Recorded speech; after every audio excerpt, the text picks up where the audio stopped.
തെരഞ്ഞെടുപ്പ് വിശേഷങ്ങൾ വിശദമായി തന്നെ കാണാം. തദ്ദേശ തെരഞ്ഞെടുപ്പിന്റെ രണ്ടാം ഘട്ട വോട്ടെടുപ്പിന് 5 ജില്ലകൾ ഒരുങ്ങിക്കഴിഞ്ഞു. കോട്ടയം, എറണാകുളം, തൃശൂർ, പാലക്കാട്, വയനാട് ജില്ലകളാണ് നാളെ വിധിയെഴുതുക. ആദ്യഘട്ടത്തിലെ ഉയർന്ന പോളിംഗ് ശതമാനം രണ്ടാം ഘട്ടത്തിലും പ്രതിഫലിക്കുമെന്ന പ്രതീക്ഷയിലാണ് മുന്നണികൾ. വിവിധ ജില്ലകളിൽ നിന്നുള്ള റിപ്പോർട്ടുകളിലേക്ക്. എറണാകുളം ജില്ലയിൽ തെരഞ്ഞെടുപ്പ് ഒരുക്കങ്ങൾ പൂർത്തിയായി. 272 പ്രശ്നസാധ്യതാ ബൂത്തുകളിൽ പ്രത്യേക സുരക്ഷാ സംവിധാനങ്ങൾ ഒരുക്കിയിട്ടുണ്ട്. എൻ ശ്രീനാഥാണ് എറണാകുളത്തെ ഒരുക്കങ്ങൾ സംബന്ധിച്ച റിപ്പോർട്ട് നൽകുന്നത്. എറണാകുളം ജില്ലയിലെ 26 ലക്ഷം വോട്ടർമാർ നാളെ പോളിംഗ് ബൂത്തിൽ അവരുടെ സമ്മതിദാനാവകാശം വിനിയോഗിക്കാനായി എത്തുകയാണ്. ഇതിനുള്ള എല്ലാ സജ്ജീകരണങ്ങളും സംവിധാനങ്ങളും ഒരുക്കങ്ങളും പൂർത്തിയായി കഴിഞ്ഞിരിക്കുന്നു. 111 തദ്ദേശ സ്വയംഭരണ സ്ഥാപനങ്ങളിലേക്കായി 2045 ജനപ്രതിനിധികളെയാണ് തെരഞ്ഞെടുക്കപ്പെടേണ്ടത്. ഇതിനുള്ള സംവിധാനങ്ങളും സജ്ജീകരണങ്ങളുമാണ് പൂർത്തിയായിരിക്കുന്നത്. 3132 പോളിംഗ് സ്റ്റേഷനുകളാണ് ജില്ലയിലാകെ ക്രമീകരിച്ചിരിക്കുന്നത്. ഇതിൽ 272 പോളിംഗ് സ്റ്റേഷനുകളാണ് പ്രശ്നബാധിത ബൂത്തുകളായി കണ്ടെത്തിയിരിക്കുന്നത്. മാത്രമല്ല എറണാകുളത്തെ നഗരത്തിൽ ഏതാണ്ട് 37 ബൂത്തുകൾ പ്രശ്നസാധ്യത ബൂത്തുകളായി കണ്ടെത്തിയിട്ടുണ്ട്. ഇവിടെയൊക്കെ വെബ്കാസ്റ്റിംഗ് സംവിധാനം ഏർപ്പെടുത്തിയിട്ടുണ്ട്. അതുകൊണ്ട് തന്നെ ഏതെങ്കിലും പ്രശ്നമുണ്ടായാൽ അപ്പോൾ തന്നെ കൺട്രോൾ റൂമിൽ വിവരം അറിയുകയും അവിടെ നിന്ന് സുരക്ഷാ ക്രമീകരണങ്ങൾ ഏർപ്പെടുത്തുകയും ചെയ്യാനുള്ള എല്ലാ സംവിധാനങ്ങളും സജ്ജീകരണങ്ങളും ഒരുക്കിയിട്ടുണ്ട്. പോലീസ് അടക്കം സുരക്ഷാ ക്രമീകരണങ്ങൾക്കുള്ള എല്ലാ ഒരുക്കങ്ങളും പൂർത്തിയായി കഴിഞ്ഞിരിക്കുന്നു. മാത്രമല്ല രാവിലെ പോളിംഗ് സ്റ്റേഷനുകളിലേക്കുള്ള സാമഗ്രികളുമായി എല്ലാ പോളിംഗ് ഓഫീസർമാരും ഈ പോളിംഗ് സ്റ്റേഷനുകളിലൊക്കെ എത്തിക്കഴിഞ്ഞിരിക്കുന്നു. നാളെ രാവിലെ മുതൽ വോട്ട് രേഖപ്പെടുത്താനുള്ള എല്ലാ സജ്ജീകരണങ്ങളും സംവിധാനങ്ങളും പൂർത്തിയായി കഴിഞ്ഞിട്ടുണ്ട്. കോവിഡ് മാനദണ്ഡം അനുസരിച്ച് തന്നെ വോട്ടർമാർക്ക് നിരയായി നിന്ന് വോട്ട് ചെയ്യാനുള്ള സാമൂഹിക അകലം പാലിച്ചുകൊണ്ട് വോട്ട് ചെയ്യാനുള്ള എല്ലാ സംവിധാനങ്ങളുമാണ് ഒരുക്കിയിരിക്കുന്നത്. മാത്രമല്ല ഈ പോളിംഗ് സ്റ്റേഷനുകളെല്ലാം തന്നെ 2 പ്രാവശ്യം അണുമുക്തമാക്കുകയും ചെയ്തിട്ടുണ്ട്. അങ്ങനെ എല്ലാവിധ ഒരുക്കങ്ങളും പൂർത്തിയായി കഴിഞ്ഞിരിക്കുന്നു. ഇതുവരെയുള്ള എല്ലാ നടപടിക്രമങ്ങളും സമാധാനപരമായിട്ടാണ് പൂർത്തിയായിരിക്കുന്നത്. അതുകൊണ്ട് വോട്ടെടുപ്പും സമാധാനപരമായിട്ടായിരിക്കും എറണാകുളം ജില്ലയിൽ നടക്കുക എന്നൊരു പ്രതീക്ഷയാണ് ഇപ്പോഴുള്ളത്. നാളെ വോട്ടെടുപ്പ് നടക്കുന്ന ജില്ലകളിൽ ശ്രദ്ധാകേന്ദ്രം കോട്ടയം ജില്ലയാണ്. ജോസഫ് പക്ഷങ്ങളുടെ ബലാബലം നിർണ്ണയിക്കുന്ന തെരഞ്ഞെടുപ്പ് കൂടിയാകും ഇത്. എറണാകുളവും തൃശൂരും അടക്കമുള്ള ജില്ലകളിലും കടുത്ത പോരാട്ടമാണ് നടക്കുന്നത്. ജി ശ്രീജിത്തിന്റെ റിപ്പോർട്ട്. രണ്ടാം ഘട്ട തെരഞ്ഞെടുപ്പിൽ ഏറ്റവും പ്രധാനം കോട്ടയത്തെ ജനവിധിയാണ് എന്ന് തന്നെ നിസ്സംശയം പറയാം. പ്രത്യേകിച്ച് കേരള കോൺഗ്രസുകളുടെ വലിയ തർക്കമുണ്ട്. അതിനുശേഷം ജോസ് വിഭാഗം ഇതാദ്യമായി ഇടതുമുന്നണിയിലേക്ക് എത്തുന്നു. അങ്ങനെ ഒരു തെരഞ്ഞെടുപ്പിനെ നേരിടുന്നു. ഇടതുമുന്നണിയും ഒപ്പം തന്നെ UDFും തമ്മിൽ വലിയ പോരാട്ടം നടക്കുന്നു കോട്ടയം ജില്ലയിൽ എന്നതാണ് ഏറ്റവും പ്രധാനപ്പെട്ടത്. പ്രത്യേകിച്ച് ജില്ലാ പഞ്ചായത്ത് പിടിച്ചെടുക്കുമെന്ന് LDF ഇതിനകം തന്നെ പ്രഖ്യാപിച്ചു. ഇരു പാളയവും വലിയ ആത്മവിശ്വാസത്തിലാണ്. ഒപ്പം തന്നെ ജോസിന്റെ ശക്തി എന്ത് എന്ന് തീർച്ചയായും തെളിയിക്കപ്പെടുന്നു ഒരു തെരഞ്ഞെടുപ്പ് കൂടിയാണ്. പ്രത്യേകിച്ച് പാലാ മുനിസിപ്പാലിറ്റി ഒപ്പം തന്നെ സമീപം ജോസ് കെ മാണിക്ക് സ്വാധീനമുള്ള സമീപ പഞ്ചായത്തുകൾ ഇവിടുത്തെയൊക്കെ ഭരണം എങ്ങനെയാകുമെന്ന് തന്നെയാണ് കോട്ടയത്ത് ഉറ്റുനോക്കുന്ന ഏറ്റവും പ്രധാനപ്പെട്ട വിഷയം.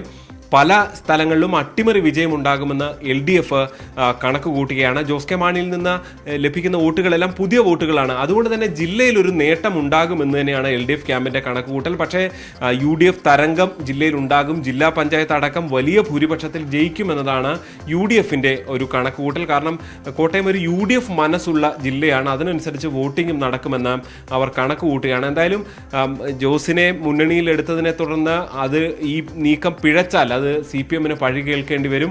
മാത്രമല്ല കോൺഗ്രസിന്റെ ശക്തി എന്ത്, ഒറ്റയ്ക്കുള്ള ശക്തി, ജോസഫുമായി ചേർന്നുള്ള ഒരു ശക്തി എന്ത് എന്നുള്ളതും ഈ തെരഞ്ഞെടുപ്പിൽ കൃത്യമായി അറിയാൻ സാധിക്കും.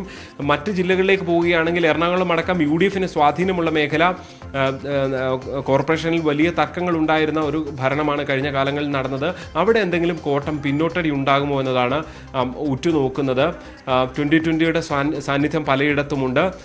ഒപ്പം തന്നെ തൃശ്ശൂരിൽ ഏറ്റവും പ്രധാനപ്പെട്ടത് ഗ്രാമീണ മേഖലകളിൽ കഴിഞ്ഞ തവണ LDFിന്റെ വലിയ തേരോട്ടം ഉണ്ടായിരുന്നതാണ്.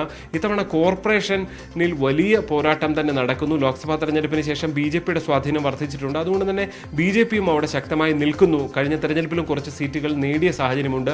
അവിടെ നിൽക്കുന്ന അത്തരമൊരു തെരഞ്ഞെടുപ്പ് അവിടെ നടക്കുകയാണ്. എന്തായാലും പാലക്കാടിലേക്ക് വരുമ്പോഴും LDFന് വലിയ സ്വാധീനമുള്ള ജില്ലയാണ് പാലക്കാട്. പല ഗ്രാമീണ മേഖലകളിലടക്കം അത്തരത്തിൽ സ്വാധീനമുണ്ട്. പക്ഷേ കോർപ്പറേഷനിൽ BJP അത് ആദ്യമായി ഭരണം പിടിച്ചത് കഴിഞ്ഞ തെരഞ്ഞെടുപ്പിലായിരുന്നു. അത് നിലനിർത്താനാകുമോ എന്ന ചോദ്യമുണ്ട്. ഒപ്പം തന്നെ പുതിയ പഞ്ചായത്തുകൾ അവർക്ക് നേടാൻ ആകുമോ? LDF കഴിഞ്ഞ ലോക്സഭാ തെരഞ്ഞെടുപ്പിൽ UDFന് വിജയമുണ്ടായി പാലക്കാട്. അതുകൊണ്ട് തന്നെ അത് കേന്ദ്രീകരിച്ചുകൊണ്ട് താഴെത്തട്ടിൽ വിജയം നേടാനാകുമോ എന്നത് UDFും ഉറ്റുനോക്കുകയാണ്. എന്തായാലും വളരെ പ്രധാനപ്പെട്ട തെരഞ്ഞെടുപ്പ് തന്നെ നടക്കുന്നു. ജില്ലയിലൊട്ടാകെ എന്താണ് നേട്ടം, മൊത്തത്തിലാകെ ഏത് തരത്തിലുള്ള പോളിംഗ് ആണ് നടക്കുന്നത്, എത്രത്തോളം പോളിംഗ് നടക്കും, ആദ്യ തെക്കൻ കേരളത്തിൽ ഉണ്ടായതുപോലെ ശക്തമായൊരു പോളിംഗിലേക്ക് മധ്യ കേരളവും ഏതാണ്ട് എത്തുമോ എന്നുള്ളതാണ് ഒരു ചോദ്യം. വയനാട്ടിലേക്ക് വന്നു കഴിഞ്ഞാൽ വയനാട്ടിലും ലോക് താന്ത്രിക് ജനതാദളിന്റെ മുന്നണിയിലേക്കുള്ള വരവ് അത് ഗുണം ചെയ്യുമെന്നാണ് ഈ ഇടതുപക്ഷത്തിന്റെ കണക്കുകൂട്ടൽ. ജി ശ്രീജിത്തിന്റെ റിപ്പോർട്ടാണ് കണ്ടത്. മാവോയിസ്റ്റ് ഭീഷണിയുള്ള അട്ടപ്പാടിയിലെ വിവിധ മേഖലകളിൽ തെരഞ്ഞെടുപ്പ് സുരക്ഷ ശക്തമാക്കുമെന്ന് Thrissur range IG S Surendran. കഴിഞ്ഞ വർഷം മാവോയിസ്റ്റ് ഏറ്റുമുട്ടൽ നടന്ന മേഖലയിൽ ബൂത്തുകളിൽ കൂടുതൽ പോലീസിനെ വിന്യസിക്കുമെന്നും IG ന്യൂസ് 18നോട് പറഞ്ഞു. പാലക്കാട് ജില്ലയിലെ തെരഞ്ഞെടുപ്പ് സുരക്ഷയ്ക്കായി 5796 പോലീസുകാരെയാണ് നിയോഗിച്ചിട്ടുള്ളത്. പ്രശ്നസാധ്യതാ ബൂത്തുകളിലും മാവോയിസ്റ്റ് ഭീഷണി നേരിടുന്ന ബൂത്തുകളിലും പ്രത്യേക ആയുധ പരിശീലനം ലഭിച്ച പോലീസ് വിഭാഗത്തെ നിയോഗിക്കും. 3000 പോളിംഗ് സ്റ്റേഷനുകൾ ഉള്ളതിൽ 384 പ്രശ്നസാധ്യതാ ബൂത്തുകളും 102 മാവോയിസ്റ്റ് ഭീഷണി നേരിടുന്ന ബൂത്തുകളുമാണുള്ളത്. ഇവിടങ്ങളിൽ ശക്തമായ സുരക്ഷയൊരുക്കുമെന്ന് തൃശൂർ റേഞ്ച് IG സുരേന്ദ്രൻ പറഞ്ഞു. ജില്ലയിൽ പൂർണ്ണമായിട്ടും സുരക്ഷിതമായിട്ടുള്ള ഒരു തെരഞ്ഞെടുപ്പ് സംവിധാനമാണ് ഒരുക്കിയിട്ടുള്ളത്. അതിനുവേണ്ടിയുള്ള പോലീസ് സംവിധാനം, മറ്റ് സെക്യൂരിറ്റി സംവിധാനങ്ങൾ, ജനങ്ങൾ സുരക്ഷിതമായിട്ട് വന്ന് വോട്ട് ചെയ്ത് പോകുന്നതിനുള്ള എല്ലാവിധ സുരക്ഷാ സംവിധാനങ്ങളും ഏർപ്പെടുത്തിയിട്ടുണ്ട്. ഒരു 10ഓളം സബ് ഡിവിഷൻ തലത്തിൽ DVSPമാരുടെ നേതൃത്വത്തിലുള്ള പോലീസ് സംവിധാനം. അട്ടപ്പാടിയിൽ മാവോയിസ്റ്റ് ഏറ്റുമുട്ടൽ നടന്ന മേഖലയിലെ ബൂത്തുകളിൽ കൂടുതൽ പോലീസിനെ നിയോഗിക്കും. ബോർഡറുകളുണ്ട്, നമ്മുടെ സ്റ്റേറ്റിൻ്റെ ബോർഡർ, പാലക്കാടിൻ്റെ ബോർഡറുകൾ, അത് പ്രത്യേകിച്ച് ശ്രദ്ധിക്കേണ്ട ചില കാര്യങ്ങളുണ്ട്. മറ്റ് പല കാരണങ്ങൾ കൊണ്ട് അവിടെ ഞങ്ങൾ പ്രത്യേക സംവിധാനം ഏർപ്പെടുത്തിയിട്ടുണ്ട്. കൂടുതൽ പോലീസിനെ നിയോഗിച്ചിട്ടുണ്ട്, കൂടുതൽ സംവിധാനങ്ങളുണ്ട്, ഇൻഫ്രാസ്ട്രക്ചർ ഏർപ്പെടുത്തിയിട്ടുണ്ട്, അഡീഷണൽ ഫോഴ്സിനെ കൊടുത്തിട്ടുണ്ട്. 24 hours ഇപ്പോൾ തൊട്ട് നാളെ വൈകുന്നേരം രാത്രി വരെ എല്ലാവിധത്തിലുള്ള സംവിധാനവും, ഈ 2 നൈറ്റും കവർ ചെയ്യത്തക്ക രീതിയിലുള്ള സംവിധാനങ്ങൾ ഉൾപ്പെടെ. ജില്ലയിലെ 90 ബൂത്തുകളിൽ വെബ്കാസ്റ്റിംഗ് സംവിധാനം ഏർപ്പെടുത്തിയിട്ടുണ്ട്. ഇതിൽ 24 ബൂത്തുകൾ മാവോയിസ്റ്റ് സാന്നിധ്യമുള്ളതും 66 ബൂത്തുകൾ പ്രശ്നസാധ്യത ഉള്ളതുമാണ്. ഇതിനു പുറമെ 300 ബൂത്തുകളിൽ വീഡിയോഗ്രഫി സംവിധാനവും ഏർപ്പെടുത്തിയിട്ടുണ്ട്. ന്യൂസ് 18 പാലക്കാട്. 5 ജില്ലകൾക്കൊപ്പം വയനാടും നാളെ പോളിംഗ് ബൂത്തിലേക്ക്. തോട്ടം തൊഴിലാളികളും ആദിവാസി മേഖലകളും കുടിയേറ്റ കർഷകരുമെല്ലാം നിർണായകമായ ജില്ലയിൽ വോട്ടുറപ്പിക്കാനുള്ള അവസാന ശ്രമങ്ങളിലാണ് മുന്നണികൾ. ജില്ലയിലെ 23 പഞ്ചായത്തുകളിലും 3 നഗരസഭകളിലേക്കുമാണ് നാളെ ജനം വിധി എഴുതുക. ഒപ്പം 4 ബ്ലോക്ക് പഞ്ചായത്തുകളിലേക്കും ജില്ലാ പഞ്ചായത്തിലേക്കുള്ള 16 ഡിവിഷനുകളിലേക്കും നാളെ വോട്ടെടുപ്പ് നടക്കും. വിവിധ മുന്നണികളിലും സ്വതന്ത്രമായി 1857 സ്ഥാനാർത്ഥികളാണ് ജനവിധി തേടുന്നത്. ആകെയുള്ള 6,25,455 വോട്ടർമാരിൽ 3,19,534 പേരും സ്ത്രീകളാണ്. ജില്ലയിലെ 848 പോളിംഗ് ബൂത്തുകളിൽ 152 ബൂത്തുകൾ പ്രശ്നബാധിതം. 132 ബൂത്തുകളിൽ മാവോയിസ്റ്റ് സാന്നിധ്യമുണ്ടെന്നും റിപ്പോർട്ടുണ്ട്. ഈ പ്രദേശങ്ങളിൽ കർശന സുരക്ഷയിലായിരിക്കും വോട്ടെടുപ്പ്. ഗ്രാമപഞ്ചായത്തുകൾക്ക് പുറമെ അതിശക്തമായ പോരാട്ടമാണ് ഇത്തവണ ജില്ലാ പഞ്ചായത്തിലേക്കും നഗരസഭകളിലേക്കും നടക്കുന്നത്. വികസന നേട്ടങ്ങൾ ഓരോന്നും ചൂണ്ടിക്കാട്ടിയാണ് LDFന്റെ അവസാനവട്ട പ്രചാരണം. 2015 കനത്ത തിരിച്ചടി നേരിട്ട UDF 2010 വിജയം ആവർത്തിക്കുമെന്നാണ് പറയുന്നത്. രാഹുൽ ഗാന്ധിയുടെ മണ്ഡലമെന്ന നിലയിൽ UDFന് ഇത് അഭിമാന പോരാട്ടം കൂടിയാണ്. വിമതന്മാർ തലവേദനയുണ്ടാക്കുന്നുണ്ടെങ്കിലും അതെല്ലാം അതിജീവിക്കുമെന്ന പ്രതീക്ഷയിലാണ് UDF. BJPയും സജീവമായി തന്നെ മത്സരരംഗത്തുണ്ട്. ചില പഞ്ചായത്തുകളിലും നഗരസഭകളിലും BJPയുടെ സാന്നിധ്യം നിർണായകമാകും. ന്യൂസ് 18 വയനാട്. കണ്ണൂരിൽ തദ്ദേശ തെരഞ്ഞെടുപ്പ് പ്രചാരണം അവസാന ഘട്ടത്തിലേക്ക് കടന്നതോടുകൂടി മുഖ്യമന്ത്രിക്കെതിരെയുള്ള ആരോപണങ്ങൾക്ക് മൂർച്ച കൂട്ടി BJPയും കോൺഗ്രസും. മുഖ്യമന്ത്രി പ്രചാരണത്തിൽ നിന്നും മാറി നിൽക്കുന്നു എന്ന ആരോപണം അവാസ്തവമെന്ന് A. വിജയരാഘവൻ പ്രതികരിച്ചു. CPM, BJP, കോൺഗ്രസ് എന്നീ പാർട്ടികളുടെ സംസ്ഥാന തലവന്മാർ ഇന്ന് കണ്ണൂരിൽ പ്രചാരണത്തിനിറങ്ങി. 4ാം റൗണ്ട് പ്രചാരണത്തിനായി കണ്ണൂരിലെത്തിയ KPCC അധ്യക്ഷൻ മുല്ലപ്പള്ളി രാമചന്ദ്രൻ മുഖ്യമന്ത്രിയെ രൂക്ഷമായ ഭാഷയിലാണ് വിമർശിച്ചത്. സ്വർണ്ണക്കടത്ത് കേസിലെ മുഖ്യപ്രതിയായ പിണറായി വിജയന് ലാലു പ്രസാദ് യാദവിനെ പോലെ ഇരുമ്പഴി എണ്ണേണ്ടി വരും എന്ന് മുല്ലപ്പള്ളി രാമചന്ദ്രൻ. അങ്ങേക്ക് ഒരു കൂട്ടാളിയുണ്ട്, നമ്മുടെ ലാലു പ്രസാദ് യാദവ്, ബീഹാറിലെ മുൻ മുഖ്യമന്ത്രി. ലാലു പ്രസാദ് യാദവ് ഇരുമ്പഴി എണ്ണുന്നത് പോലെ തന്നെ നമ്മുടെ കേരളത്തിലെ മുഖ്യമന്ത്രി ഇരുമ്പഴി എണ്ണും. സംശയിക്കേണ്ട കാര്യമില്ല. എല്ലാ അഴിമതിയുടെയും പ്രഭവ കേന്ദ്രം, എപ്പി സെന്റർ കേരളത്തിലെ മുഖ്യമന്ത്രി തന്നെയാണ്. കോവിഡ് മൂലം പൊതുപ്രചാരണത്തിന് ഇല്ലെന്ന് പറയുന്ന മുഖ്യമന്ത്രി ധർമ്മടത്ത് പ്രചാരണം നടത്തുന്നത് എങ്ങനെയെന്നായിരുന്നു കെ സുരേന്ദ്രന്റെ ചോദ്യം. ഇന്നലെ AK ബാലനും കഴിഞ്ഞ ദിവസം വിജയരാഘവനും പറഞ്ഞത് മുഖ്യമന്ത്രി പരിപാടിക്ക് പോയാൽ ആള് കൂടും, അതുകൊണ്ട് കോവിഡ് വ്യാപിക്കുന്നു. അപ്പോൾ ധർമ്മടം മണ്ഡലത്തിൽ മാത്രം കോവിഡിന് എന്തെങ്കിലും ഒരു പ്രത്യേകതയുള്ള കോവിഡാണോ? മുഖ്യമന്ത്രി വരുന്നത് കൊണ്ട് അവിടെ കോവിഡ് വ്യാപനം ഒരു മണ്ഡലത്തിൽ മാത്രം കുറയും. മുഖ്യമന്ത്രി ധർമ്മടത്തേക്ക് ക്യാമ്പ് മാറ്റിയത് CM രവീന്ദ്രന്റെ ചോദ്യം ചെയ്യലുമായി ബന്ധപ്പെട്ടാണ്. എന്നാൽ മുഖ്യമന്ത്രി തന്നെയാണ് ഇടതുമുന്നണിയുടെ നായകനെന്ന് A വിജയരാഘവൻ തിരിച്ചടിച്ചു. 10,000-കണക്കിന് ഇടതുപക്ഷ ജനാധിപത്യ മുന്നണി പ്രവർത്തകർ ഓരോ വീട്ടിലും ചെന്നെത്തുന്നത് ഗവൺമെന്റിന്റെ മികവാർന്ന പ്രവർത്തനം വിശദീകരിച്ചുകൊണ്ടാണ്. അതിന്റെ നേതാവെന്ന നിലയിൽ സഖാ പിണറായി വിജയന്റെ സാന്നിധ്യം എല്ലാ വീട്ടിലും ഈ തെരഞ്ഞെടുപ്പിലുണ്ട്. വരും ദിവസങ്ങളിൽ മുഖ്യമന്ത്രിക്കെതിരെയുള്ള ആരോപണം ശക്തമാക്കാൻ BJPയും കോൺഗ്രസും കോപ്പുകൂട്ടുമ്പോൾ സർക്കാരിന്റെ വികസന നേട്ടം വോട്ടാകുമെന്ന പ്രതീക്ഷയിലാണ് ഇടതുപക്ഷം. മനു ഭരത്, ന്യൂസ് 18 കണ്ണൂർ. സ്ഥിരമായി UDFൽ വിമത സ്ഥാനാർത്ഥികൾ ഉണ്ടാവുന്ന വാർഡെന്ന നിലയിൽ ശ്രദ്ധേയമാണ് കോഴിക്കോട് ആയഞ്ചേരിയിലെ കടമേരി വെസ്റ്റ്. ഇത്തവണയും പതിവ് തെറ്റാതെ ശക്തമായ ത്രികോണ മത്സരമാക്കി മാറ്റുകയാണ് കോൺഗ്രസുകാരായ 2 സ്ഥാനാർത്ഥികൾ.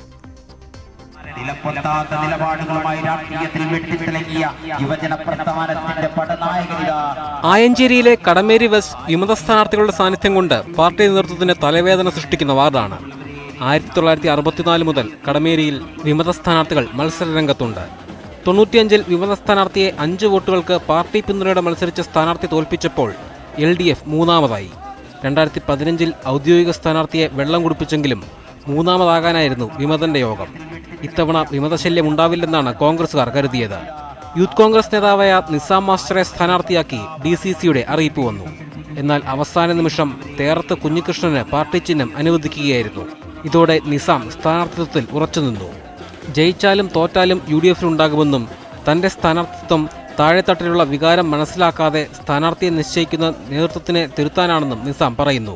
ഈ പ്രദേശത്തിന് നമ്മുടെ ഐക്യജനാധിപത്യ മുന്നണിക്ക് ഏറെ വേരോട്ടമുള്ളൊരു മണ്ണാണ്. അതുകൊണ്ട് തന്നെയാണ് നേതൃത്വം ഇത്തരത്തിലുള്ള ചില തീരുമാനങ്ങൾ, തെറ്റായ തീരുമാനങ്ങൾ എടുക്കുന്നത് എന്നാണ് മനസ്സിലാക്കാൻ സാധിക്കുന്നത്. വിമതർക്ക് UDF കോട്ടയിൽ സ്ഥാനമില്ലെന്നാണ് തേറത്ത് കുഞ്ഞികൃഷ്ണൻ പറയുന്നത്. DCC ഏൽപ്പിച്ച ദൗത്യമാണിതെന്നാണ് ഇദ്ദേഹത്തിന്റെ പക്ഷം. കോൺഗ്രസിന് വളരെ വേരോട്ടുള്ള ഒരു മണ്ണാണ്. ബഹുമാനായ കടമേരിൻ്റെ സ്ഥലമാണ്. ബഹുമാനായ കടമേരി ഈ വാർഡിലാണ്.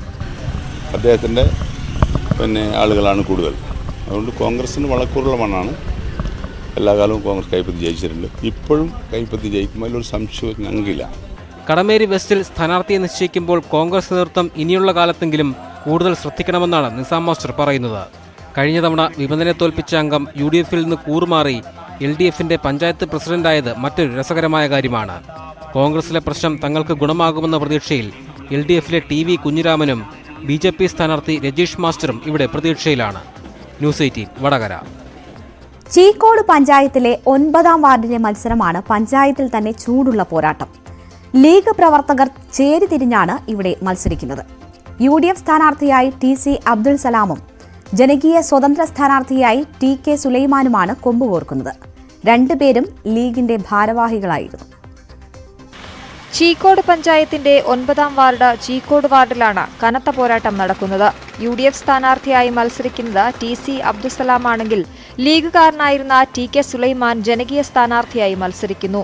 ഇരുവരും ലീഗിന്റെ വാർഡ് തല ഭാരവാഹികളായിരുന്നു. UDF സ്ഥാനാർത്ഥിക്കെതിരെ TK സുലൈമാൻ മത്സരരംഗത്തിറങ്ങിയതോടെ TK സുലൈമാനെയും പാർട്ടി സെക്രട്ടറി പൊറ്റമ്മൽ മമ്മദ് കുട്ടിയെയും മുസ്ലിം ലീഗ് പുറത്താക്കി.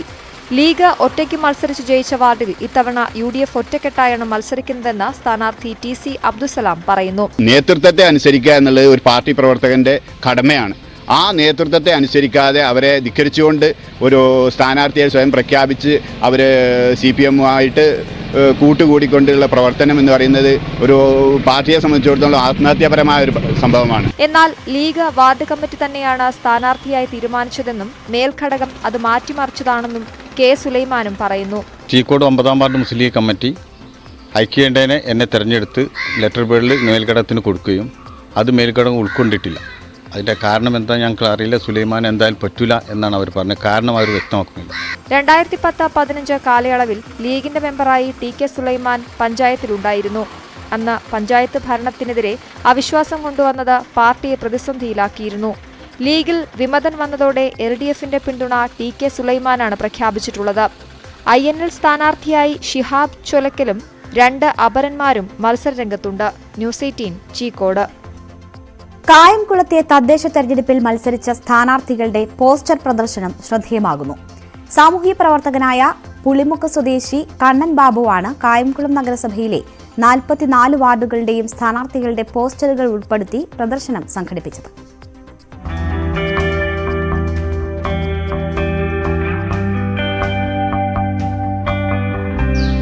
സ്ഥാനാർത്ഥികളുടെ ബഹുവർണ്ണ ചിത്രങ്ങളും തെരഞ്ഞെടുപ്പ് ചിഹ്നവും പതിച്ച പോസ്റ്ററുകളാൽ നഗരം നിറഞ്ഞിരുന്നു. വാർഡുകളിൽ ഒതുങ്ങിപ്പോയ സ്ഥാനാർത്ഥികളെ പൊതു പ്ലാറ്റ്ഫോമിലേക്ക് എത്തിക്കുകയായിരുന്നു കണ്ണൻ ബാബു. 44 വാർഡുകളിലെയും സ്ഥാനാർത്ഥികളുടെ ചിത്രം പതിച്ച പോസ്റ്ററുകൾ ഒരു കുടക്കീഴിൽ ഒരുക്കിയതിലൂടെ മത്സരിക്കുന്ന പാർട്ടികൾ, പാർട്ടി ചിഹ്നങ്ങൾ, സ്വതന്ത്ര ചിഹ്നങ്ങൾ എന്നിവ സമൂഹത്തെ പരിചയപ്പെടുത്താൻ കഴിഞ്ഞെന്ന് കണ്ണൻ പറഞ്ഞു. കായംകുളം പള്ളിമുക്ക് സ്വദേശിയായ കണ്ണൻ ബാബുവും സുഹൃത്ത് നാസറുദ്ദീനും ചേർന്നാണ് വ്യത്യസ്തമായ പോസ്റ്റർ പ്രദർശനം നടത്തിയത്. സാമൂഹ്യ പ്രവർത്തകൻ കൂടിയായ കണ്ണൻ ബാബു 44 വാർഡുകളിലും എത്തിയാണ് പോസ്റ്ററുകൾ ശേഖരിച്ചത്.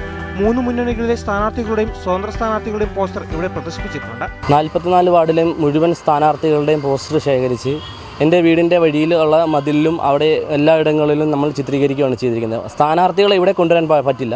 അവരുടെ പോസ്റ്ററുകൾ മൊത്തം നമ്മൾ ശേഖരിച്ച് ഇവിടെ ഒട്ടിക്കുകയാണ് ചെയ്തിരിക്കുന്നത്. 165 സ്ഥാനാർത്ഥികളാണ് കായംകുളം നഗരസഭയിലെ 44 വാർഡുകളിലായി മത്സരിച്ചത്. ഇതിൽ 95% സ്ഥാനാർത്ഥികളുടെയും പോസ്റ്റർ ശേഖരിക്കാൻ കണ്ണൻ ബാബുവിന് സാധിച്ചു. ന്യൂസ് 18 കായംകുളം. ഇനി നവമാധ്യമങ്ങളിൽ വൈറലായ ഒരു വീഡിയോ കാണാം. കാഞ്ഞങ്ങാട് ബ്ലോക്ക് പാക്കം ഡിവിഷനിൽ ഇടതുമുന്നണി സ്ഥാനാർത്ഥിയായി മത്സരിക്കുന്ന K മണികണ്ഠന്റെ പ്രചരണാർത്ഥമാണ് ഈ വീഡിയോ ഇറക്കിയത്. കേരള ബ്ലാസ്റ്റേഴ്സ് ജേഴ്സി അണിഞ്ഞ മണികണ്ഠൻ മൈതാനത്ത് ഫുട്ബോൾ തട്ടുന്ന വീഡിയോ സോഷ്യൽ മീഡിയയിൽ പങ്കുവച്ച് മണിക്കൂറുകൾക്കകം തന്നെ അത് വൈറലായി. ഇത് പ്രചാരണ രംഗത്ത് ഏറെ ഗുണം ചെയ്യുമെന്നാണ് സ്ഥാനാർത്ഥിയുടെ കണക്കുകൂട്ടൽ. ഗോകുൽ കളിങ്ങോത്താണ് ഈ ആശയത്തിന് പിന്നിൽ.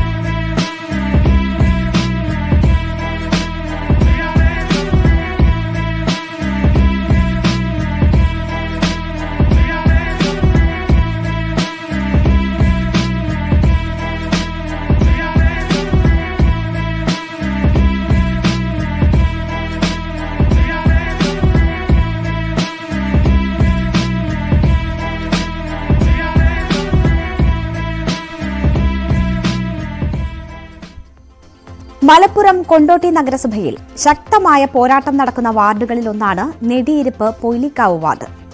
കോൺഗ്രസ് സീറ്റ് നൽകാത്തതിനെ തുടർന്ന് നഗരസഭ പൊതുമരാമത്ത് സ്റ്റാൻഡിംഗ് കമ്മിറ്റി ചെയർപേഴ്സണായിരുന്ന KK അസ്മാബിയും മത്സര രംഗത്തേക്ക് വന്നതോടെ ത്രികോണ മത്സരത്തിനാണ് വാർഡിൽ കളമൊരുങ്ങിയത്. കോൺഗ്രസിന് നൽകിയ സീറ്റിൽ ഊട്ടിൽ ബൾക്കീസാണ് UDF സ്ഥാനാർത്ഥി. LDF സ്വതന്ത്രനായി സീനത്ത് കോട്ടയും സ്വതന്ത്ര സ്ഥാനാർത്ഥിയായി KK അസ്മാബിയും മത്സരിക്കുന്നു. നാരായണത്തെ നിർബന്ധിച്ച് നിർത്തിയതാണ്. നാരായണത്തെ എപ്പോഴും എന്റെ വീട്ടിൽ വരൂ, നിങ്ങൾ നിൽക്കണം, എല്ലാ കാര്യത്തിലും നിങ്ങൾ മുന്നിട്ട് വരണം.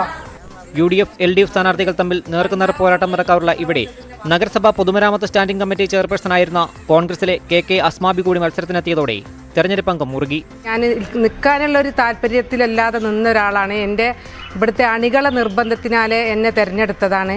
അപ്പോൾ ചിഹ്നം കിട്ടാത്തത് കാരണം സ്വതന്ത്ര സ്ഥാനാർത്ഥിയായിട്ടാണ് ഞാൻ മത്സരിക്കുന്നത്. കഴിഞ്ഞ തവണ UDF വിജയിച്ച വാർഡാണ് പൊയ്ലിക്കാവ്.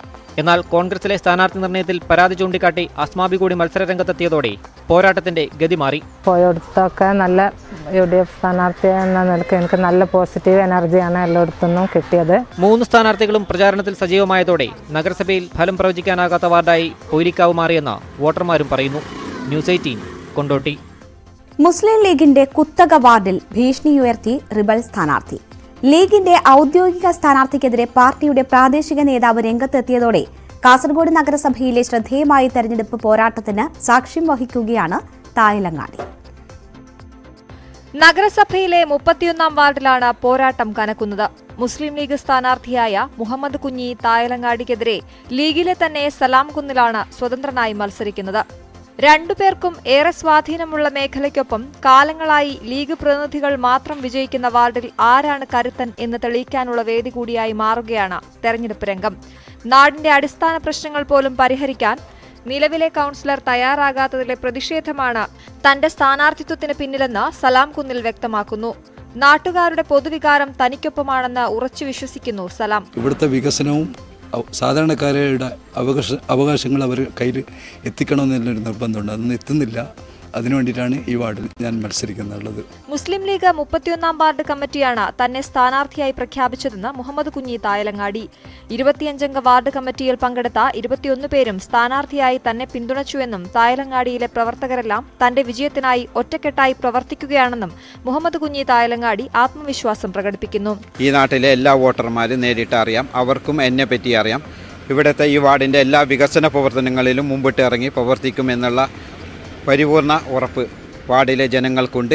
കാലങ്ങളായി ലീഗിന്റെ സിറ്റിംഗ് സീറ്റായ വാർഡിൽ ഇത്തവണ മികച്ച മത്സരം തന്നെ നടക്കുമെന്നാണ് നാട്ടുകാരും പറയുന്നത്.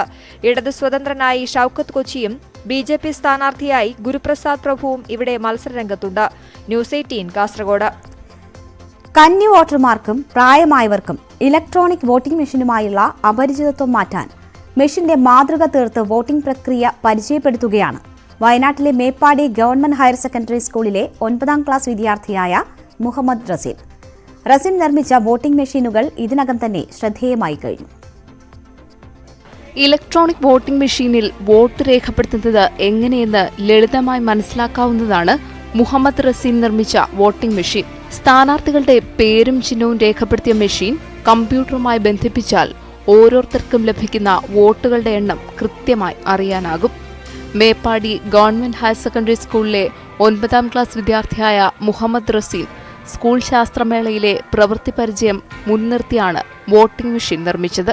വോട്ട് ചെയ്യാനറിയാത്ത ആൾക്കാർ, അതുപോലെ തന്നെ പ്രായമായ ആൾക്കാരും പുതിയതായിട്ട് വോട്ട് ചെയ്യുന്ന ആൾക്കാർക്കൊക്കെ എങ്ങനെയാണ് വോട്ട് ചെയ്യേണ്ടതെന്ന് മനസ്സിലാക്കി കൊടുക്കാനാണ്. അപ്പം ഇതതിനായിട്ട് യൂസ് ചെയ്യാൻ പറ്റും. വോട്ടിംഗ് മെഷീനിലുള്ള തങ്ങളുടെ പേരും ചിഹ്നവും വോട്ടർമാർക്ക് പരിചയപ്പെടുത്താനായി വിവിധ പാർട്ടികളുടെ സ്ഥാനാർത്ഥികൾ മുഹമ്മദ് റസീനിൽ നിന്ന് മെഷീനുകൾ ശേഖരിച്ചിട്ടുണ്ട്. ന്യൂസ് 18 വയനാട്. പ്രചാരണ തിരക്കിനിടയിലും കൃഷിയിടത്തെ മറക്കാതെ ഒരു സ്ഥാനാർത്ഥി. രാവിലെ കൃഷിപ്പണികളെല്ലാം പൂർത്തിയാക്കിയ ശേഷമാണ് ഗുരുവായൂർ നഗരസഭയിലെ UDF സ്ഥാനാർത്ഥി KPA റഷീദ് വോട്ട് ചോദിക്കാനിറങ്ങുന്നത്.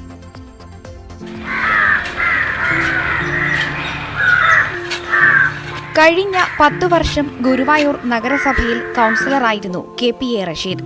ഇടക്കാലത്ത് പ്രതിപക്ഷ നേതാവുമായി. രാഷ്ട്രീയത്തിന്റെ തിരക്കിനിടയിലും ജൈവ കൃഷിയോടുള്ള താൽപര്യം മറന്നില്ല. വാഴകൃഷി, കപ്പ, മഞ്ഞൾ തുടങ്ങി ഒട്ടനവധി വിളകളാണ് ഇദ്ദേഹം കൃഷി ചെയ്യുന്നത്. CPI ജില്ലാ സെക്രട്ടറി KK വത്സരാജിനെ തോൽപ്പിച്ച ചരിത്രം കൂടിയുണ്ട് KPA റഷീദിന്. 43 വാർഡുകളിൽ ഒട്ടുമിക്ക സ്ഥലങ്ങളിലും ചെറുപ്പക്കാരായിട്ടുള്ള സ്ഥാനാർത്ഥികളെയാണ് UDF ഇപ്പോൾ അണിനിരത്തിയിട്ടുള്ളത്. അതിൻ്റെ ഭാഗമായി തന്നെ ഗുരുവായൂർ നഗരസഭയിലെ ഒട്ടുമിക്ക പ്രദേശങ്ങളിലും വികസനം എത്താത്ത പ്രദേശങ്ങളിലൊക്കെ തന്നെ പൂക്കോടും അതുപോലെ തന്നെ തൈക്കാട് മേഖലയടക്കം വികസനം എത്തിക്കുക എന്നുള്ളതാണ് ഞങ്ങളുടെ ലക്ഷ്യം. ഗുരുവായൂർ നഗരസഭ 23ാം വാർഡിൽ UDF സ്ഥാനാർത്ഥിയായാണ് KPA റഷീദ് മത്സരിക്കുന്നത്. കഴിഞ്ഞ 10 വർഷം മികച്ച പ്രവർത്തനങ്ങൾ നടത്താൻ കഴിഞ്ഞെന്നും ഇത്തവണ വിജയം ആവർത്തിച്ചാൽ കൂടുതൽ കാര്യങ്ങൾ ചെയ്യാനാകുമെന്നും റഷീദ് പ്രതീക്ഷിക്കുന്നു. ന്യൂസ് 18 ഗുരുവായൂർ. 5 ജില്ലകളിൽ നടക്കുന്ന 2ാം ഘട്ട തെരഞ്ഞെടുപ്പിന്റെ വിശേഷങ്ങളുമായി ഇനി നാളെ കാണാം. നമസ്കാരം.